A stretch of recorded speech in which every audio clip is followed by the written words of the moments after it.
My name is Ella Morgan and I am 29 years old. From the outside, it might look like I have everything.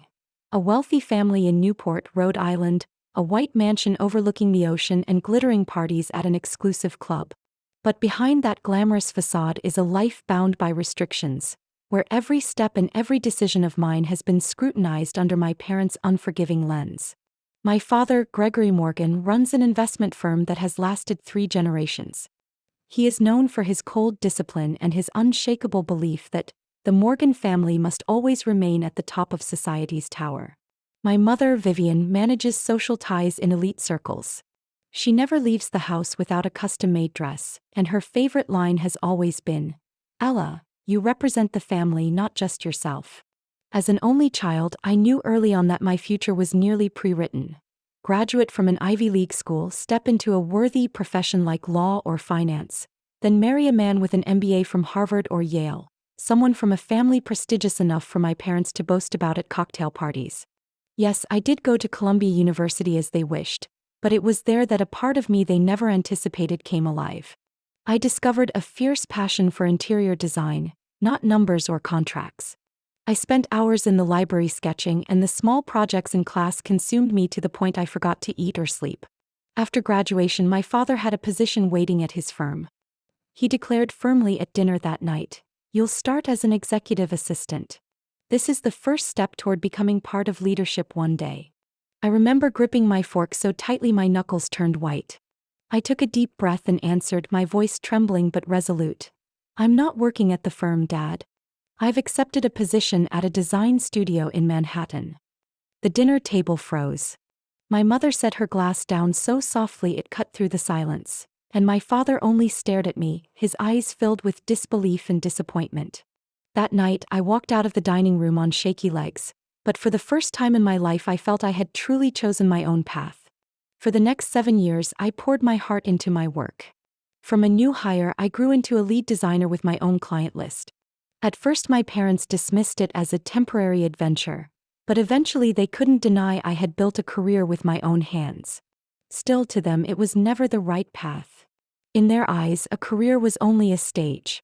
My ultimate goal had to be a marriage worthy of the Morgan name. And that's where the real conflict began. About 3 years ago, at a fundraiser for public school arts, I met Daniel Harris, a 32-year-old art teacher. He grew up in a middle-class family in Pennsylvania. His father a carpenter, his mother a nurse. Daniel lacked the polished glamour of the men I'd met at my parents' parties, but he had something that caught my attention instantly: authenticity. That evening, when Daniel stepped onto the stage to receive an award for creating a program connecting struggling students with professional artists, I was speechless. He spoke without notes, straight from the heart, about how art had saved his troubled youth and how he wanted to pass that gift on to his students. My eyes burned and my heart pounded with every word he spoke. After the ceremony, we happened to stand side by side at the dessert table. Daniel grinned playfully, pointing at a tart. "If you take that piece, I promise I'll leave some for the other guests." I laughed, a rare, genuine laugh, not the polite smile I wore at countless social events. We talked for hours about art, childhood, and dreams. That night, I knew I had met someone completely different, perhaps the person I had been silently waiting for. But I also knew, in my parents' eyes, Daniel would fail from the very start. And I was right. If loving Daniel brought me peace I had never known, then my parents' reaction pushed me into a relentless war. The moment I announced our engagement, my father's eyes froze. He muttered only, "We'll talk later." My mother tried to smile, but her voice trembled as if I'd just declared a disaster. "Well, of course, Ella. We'll arrange a dinner to discuss details." That dinner quickly turned into a battlefield. In the candlelit dining room, my father sat tall at the head of the table, his voice low and stern. "A Morgan wedding cannot be ordinary. We'll host it at the Astoria Hotel, no fewer than 300 guests with live music. Everything must reflect the family's standing." I inhaled deeply, trying to stay calm. "Daniel and I want a small ceremony, just close family and friends.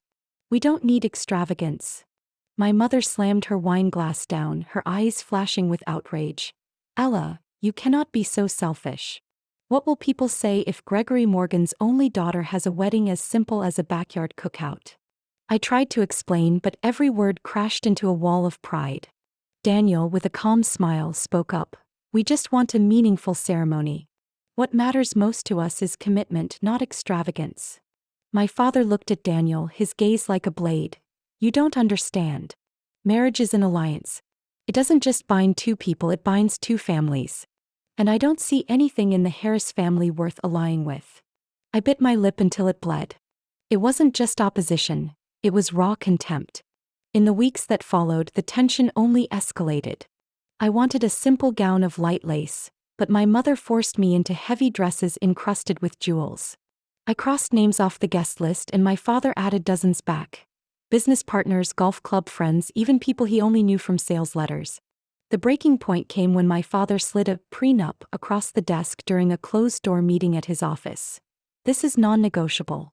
Daniel must sign. I will not allow this family's assets to fall into the hands of an outsider because of an emotional marriage. I shot to my feet, my chair scraping hard against the floor. You're turning my love into a transaction. I will never force Daniel to sign something that proves I don't trust him. My father folded his arms, his eyes icy. Then we need to reconsider this entire marriage. From that day, the Morgan house felt frozen. Daniel and I consoled each other, telling ourselves that with patience, my parents would come around. But I underestimated their determination to control. One afternoon, I overheard whispers from my father's study. Through the cracked door, I heard him say, "Find everything you can on him. Finances, relationships, even old history. I want a full report within 2 weeks." I shivered. They had hired a private investigator to follow the man I was about to marry. Soon the trap began to unfold. My mother approached me with a mask of sympathy, carrying a thick envelope. She set it on the table, her voice barely above a whisper. "You need to see the truth, Ella. Daniel isn't as honest as you think." Inside were photographs. Daniel standing next to a brunette woman, smiling at a party. The caption beneath, 3 weeks after his first date with Ella. My face flushed hot, my heart pounding. "Who is this?" I asked, my voice trembling. My mother answered slowly. "Her name is Rachel Miller. They dated for nearly a year. And when you met Daniel, they hadn't truly ended things." I collapsed into a chair. Daniel had once mentioned a past relationship, but he swore it ended before we met. What did these photos mean? My mother leaned closer, whispering as though she were protecting me. "Daughter, we only want your happiness. But if you marry Daniel, you're stepping into a life of risk and disappointment." I was silent. Half my heart screamed to trust Daniel. The other half wavered before the cold evidence on the table. That night, I sat alone by the window, staring at the lights along the distant shore, wondering, were my parents right? Or was this just a cruel scheme to tear me from the man I loved?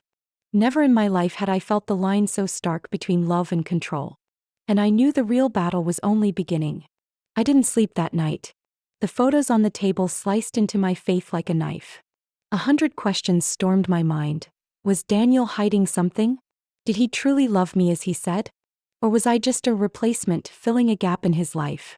The next morning, when Daniel came to my apartment with a bouquet of tulips, my favorite flower, I could no longer hold back. I placed the envelope on the table and looked straight at him. "Daniel, can you explain this to me?"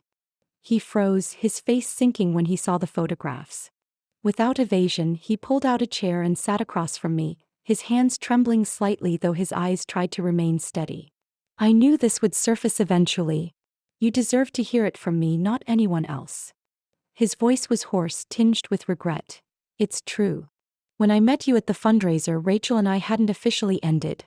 That relationship had been broken for a long time, but I hadn't cut it off completely, out of old habits, out of misplaced loyalty. When I met you, I knew what my heart wanted, and just a week later I ended things with Rachel." I bit my lip, holding back tears. "What about the photos at the party? 3 weeks after our first date, you were still with her?" Daniel nodded, guilt etched across his face. "I had promised Rachel's family beforehand. It was her brother's wedding, he was my close friend from college. If I suddenly backed out, it would have caused problems. We agreed to go as just friends, nothing more. But I was wrong not to tell you immediately. I was afraid you'd misunderstand, afraid you'd leave me before we even had a chance." In the small room, heavy silence filled the air. I looked at the man in front of me, the one who had stood by me in hard times, who spent hours listening to me complain about work, who patiently endured my parents' coldness without a single word of complaint. I wanted to believe him, but the wound in my heart pushed me toward doubt. "Do you know how this makes me feel?" I choked out. "I defended you to my parents, I trusted you completely. Yet the truth I learned came from them, not from you." Daniel moved closer, knelt by my chair, and held my trembling hand. "Ella, I'm sorry. I'm not trying to excuse myself. I just want you to understand that I never betrayed you. Not for a single moment. You are the only one I've chosen from the moment we truly began. I regret not having the courage to face it from the start." My tears fell onto his hand. In that moment I realized, the regret in his eyes was real, and so were his words. If I turned away now, I would lose a love that had given me more strength than anything else. I took a deep breath, forcing my voice steady. "Daniel, I believe you, but I also need time to rebuild this trust. I don't want to enter marriage with a silent crack. I need to see you be transparent with me about everything." He nodded, his eyes red. "I promise, no more secrets. I'll tell you everything, even the smallest detail. You are the family I've chosen, and I'll never let anyone tear us apart." We sat there for a long time without speaking further. Only the sound of our hearts and heavy breaths filled the room. Though still hurt, a spark of trust began to return. I refused to let my parents turn doubt into a weapon to destroy this relationship. That evening, I packed a few clothes and went to stay at my best friend Clara's. I needed space to think. Before I left, Daniel only hugged me tightly and whispered, "No matter what you decide, I'll be here waiting." In Clara's living room, under the warm glow of a lamp, I lay quietly thinking. Everything my parents had done, from forcing wedding plans, pressing contracts, even hiring an investigator, had one goal: to separate me from Daniel. They believed that if they sowed enough doubt, I would destroy my own happiness. But when I recalled Daniel's sincere eyes, his trembling hand holding mine, I knew, if I let my parents win this time, I would never forgive myself. A new fire stirred in me. I thought to myself, if this love has already survived such harsh obstacles, nothing else can destroy it. I picked up my phone and texted Daniel, "I need more time. But trust me, I still choose you." Just seconds later, he replied, "I'll wait, Ella. Always." And in that quiet night, I knew the bigger battle was still ahead. 3 days before the wedding, I returned to the Morgan estate to pick up a few items for the ceremony. On the ebony table in the foyer, right beside the vase of white orchids my mother always kept, lay a thick cream envelope. On it, in her elegant handwriting, was my name, Ella. I opened it.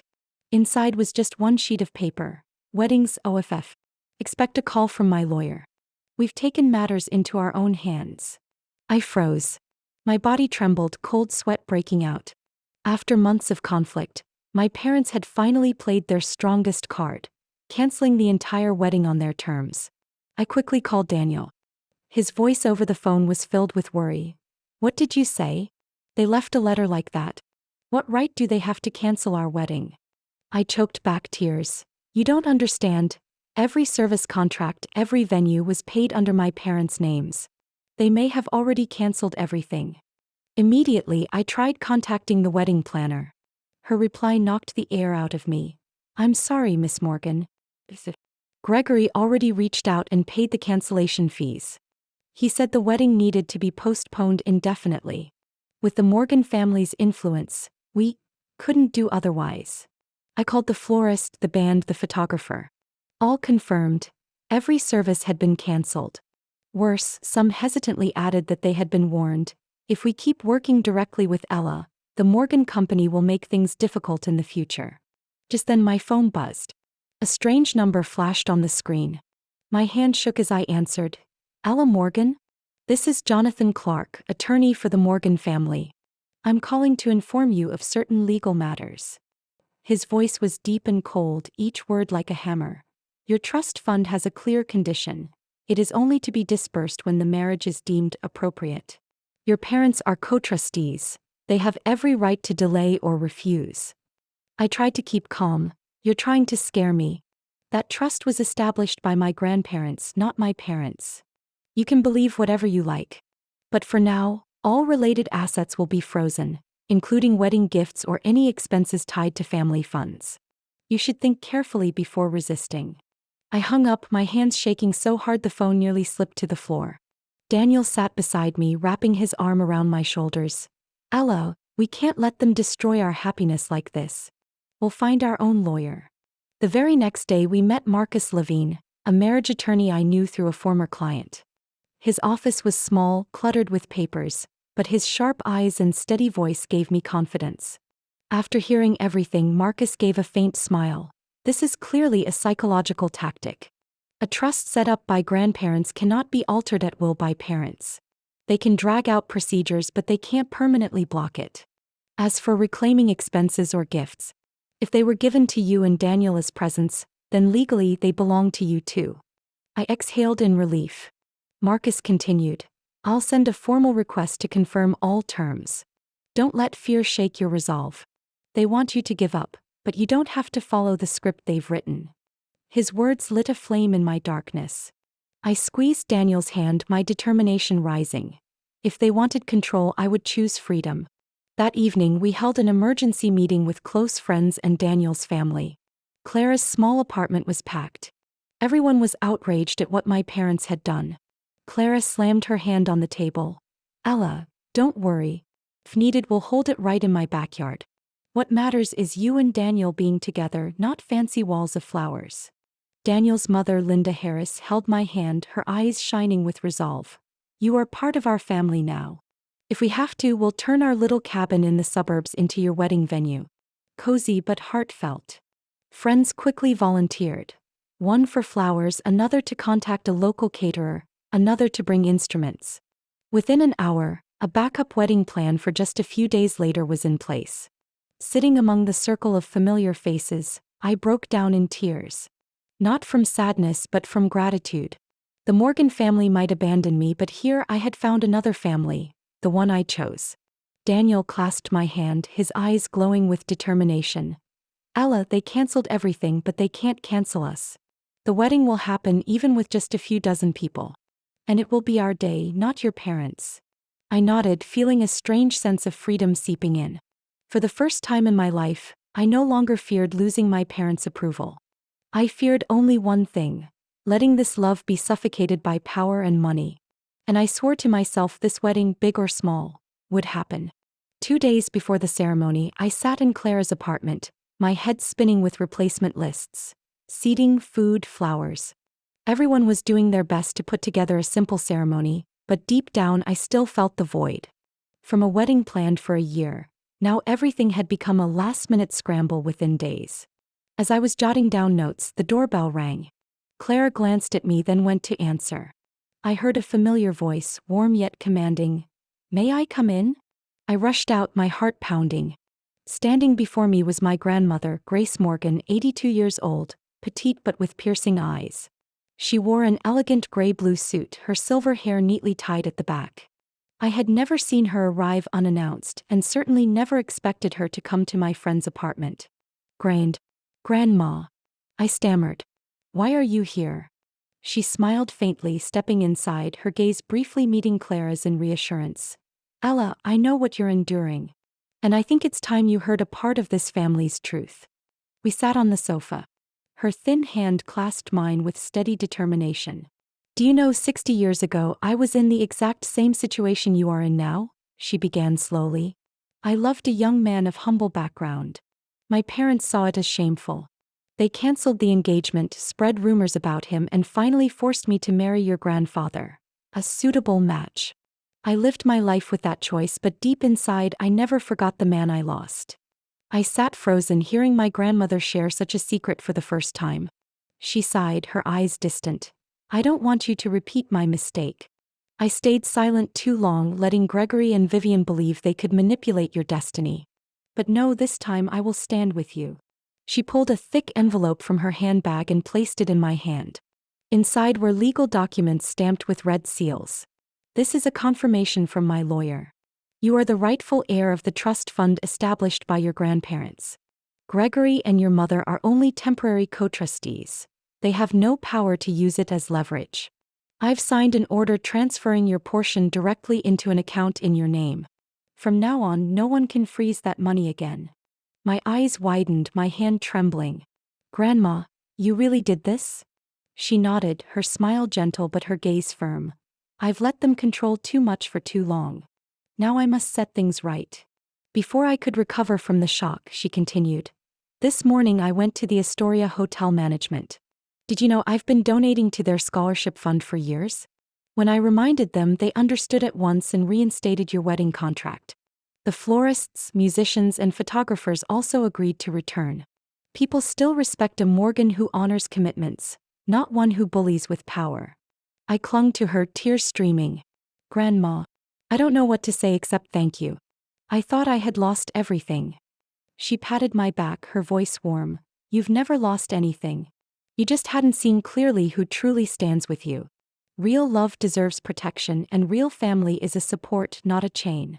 At that moment, the door opened. Daniel walked in, not even removing his coat before freezing at the sight of my grandmother. I quickly introduced them. She studied him for a long time, her eyes seeming to pierce his soul. Then she nodded, a rare smile appearing. I've heard much about you. Now I see why Ella chose you.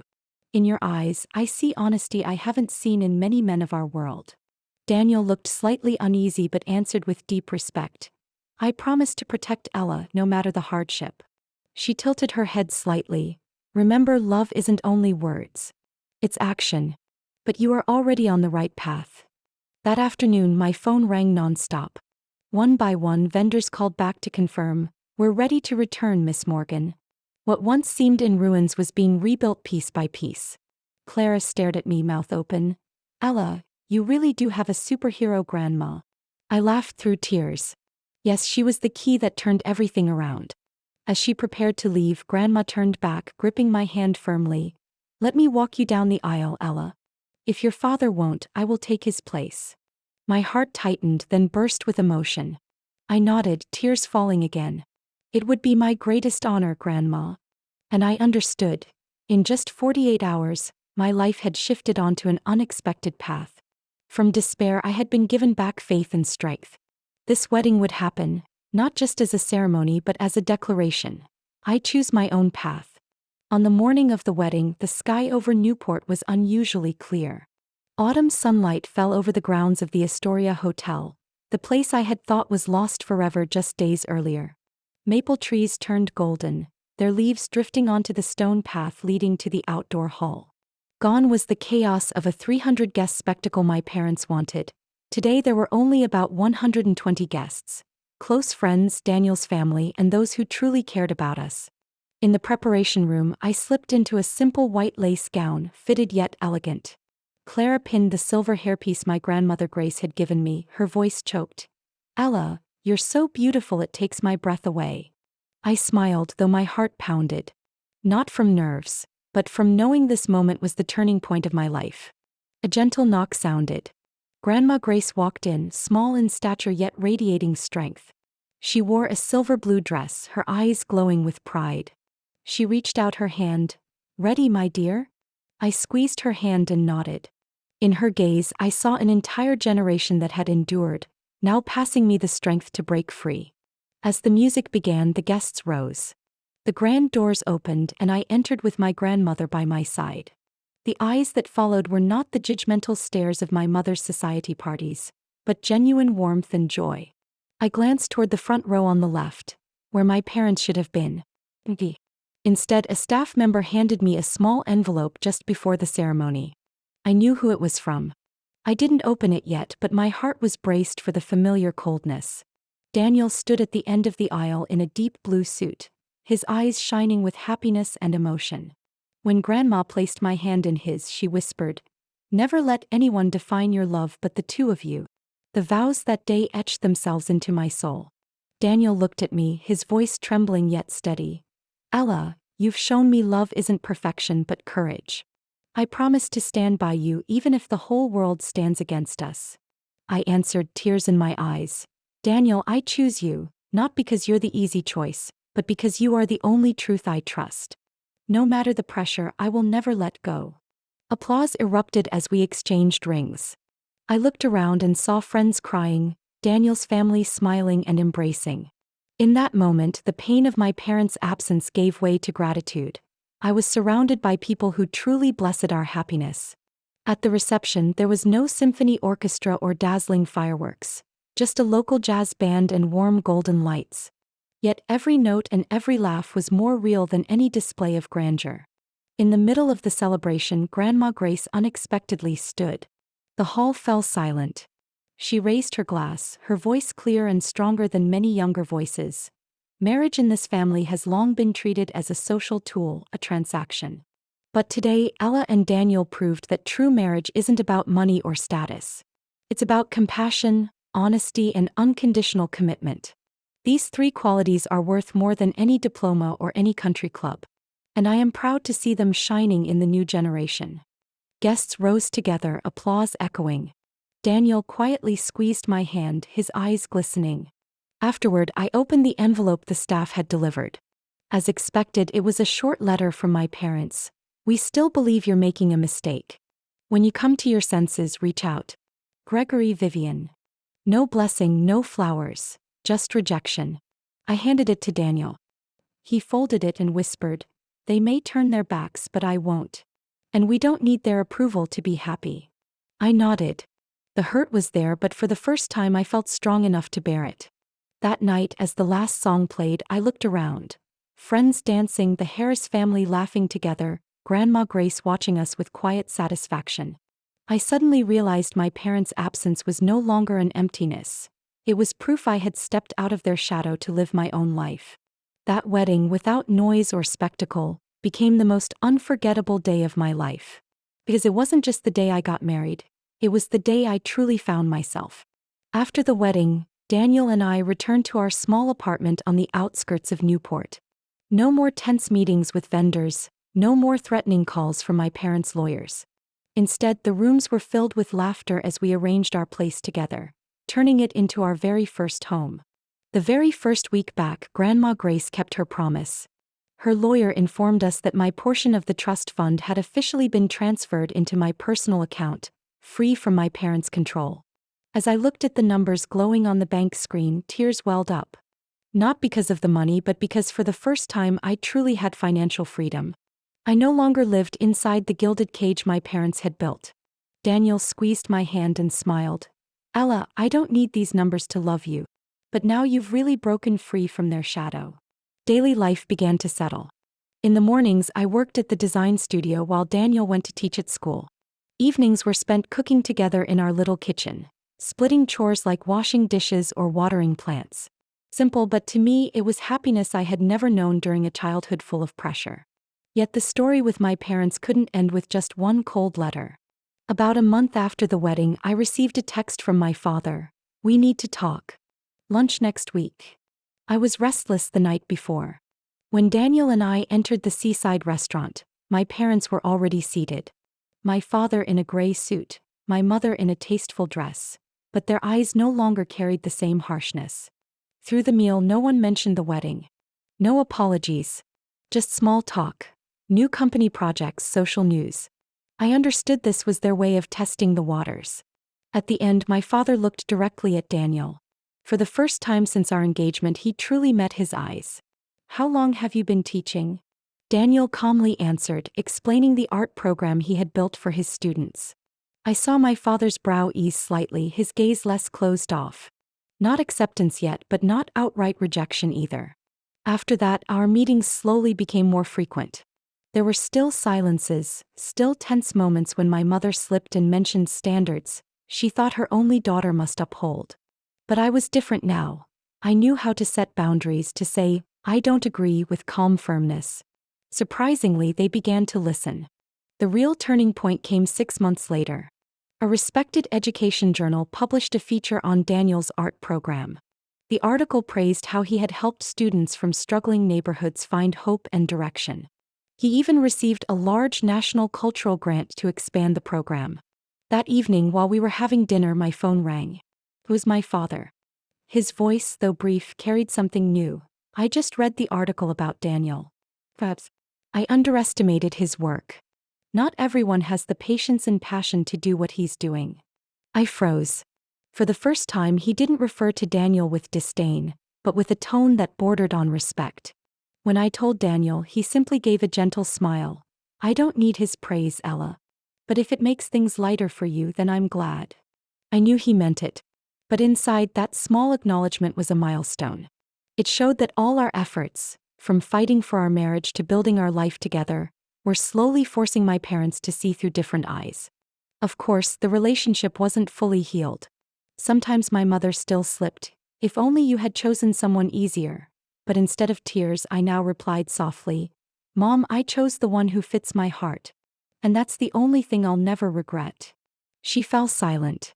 For the first time, not an argument, just a pause for thought. Now, looking back, I realize my journey wasn't only about marrying the man I loved. It was about reclaiming myself, an Ella who dared to face, to say no to control, and to build happiness on her own terms. And I know, though the road ahead is long, with Daniel by my side and Grandma Grace always supporting me, I found the freedom I had longed for my whole life. As I write these words, I am Ella Morgan, 29 years old, a wife, an interior designer, and most importantly, a woman no longer bound by anyone's control. Sometimes I think of that chaotic time as a great storm. It destroyed what I thought was unshakable, but in the ruins I found the seeds of freedom and strength. I realized one thing: the freedom to choose and personal boundaries matter more than outward approval. For years I traded false peace to please my parents. I nodded through lavish parties, wore dresses I never liked, even endured their disdain for Daniel, because I feared losing their approval.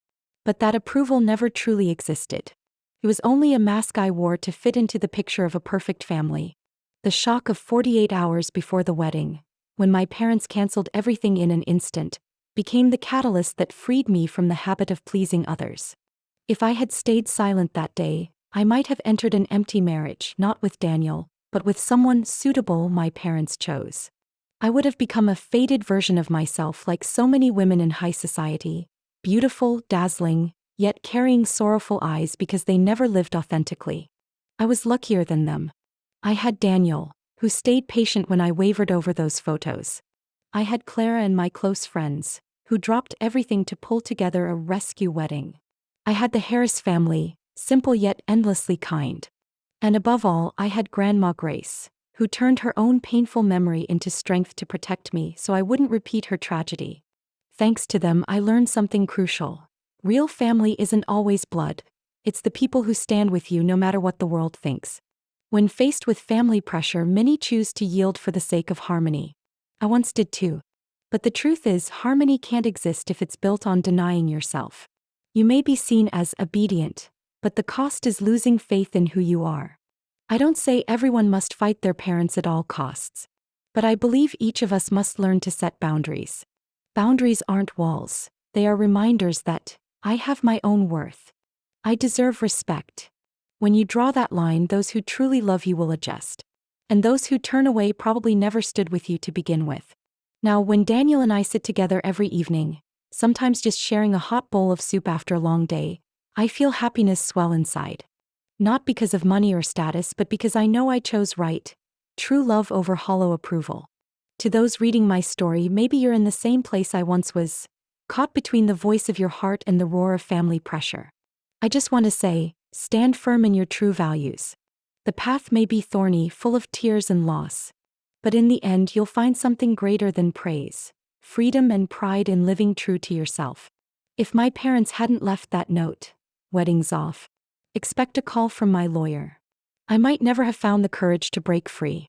Ironically, their cruel act became the spark that led me back to myself. Sometimes the hardest blows in life mark the beginning of its most beautiful chapters. You just need the courage to rise, hold your head high, and walk the path you believe is right. For me, the story didn't end with a dreamlike wedding, but with a simple truth. I learned to play my own music instead of living by the tune written by others. And I hope anyone torn between pressure and dreams will find the courage to raise their own melody too. From my story as Ella Morgan, looking at real life, I understand the greatest strength of a person doesn't lie in family or society's approval, but in the ability to decide your own path.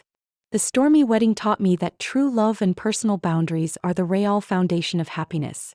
Real family is those who support you, blood or not. Today I choose a simple life that stays true to my heart. And that is the greatest victory. What do you think about Ella's choice and how she overcame family pressure?